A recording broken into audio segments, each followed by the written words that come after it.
Bano bamu ku basomesa abakedde okujja ku Palamenti nga baliko ekiwandiiko namuteeka kye bagala okwanga amyuka omukubiriza wa Palamenti Olwanya ku nsonga zebagamba ezibaluma.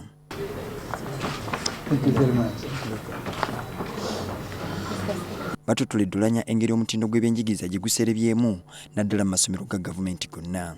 Bagamba nti mu mbeera eno yonna gavumenti yeesuliddeyo gwannagamba. The government policy on automatic promotion of children from one class to the other irrespective of grades scored and performance has only facilitated the churning out of poor quality students. A whole generation, and by extension, the country is in danger.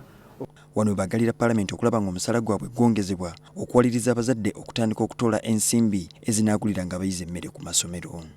Parliament must pass a budget that provides what will help reverse this crisis that we face today in education. Omumyuka wa Speaker Olwanya asuubizza okwanja ensonga zaabwe eri olukiiko lw'egwanga okulaba nga zikolebwako mu bwangu.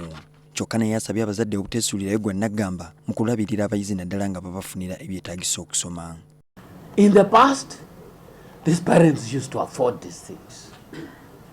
This time, even with UPE, parents cannot even put food for the children. What has happened? We must act now because this country doesn't have a future if we don't take the actions now. Bo ababaka ba Palamenti banenyeza gavumenti olw'okulagajjalira ekitongole ky'ebyenjigiriza ekiviiriddeko omutindo okusereba ebyensusso.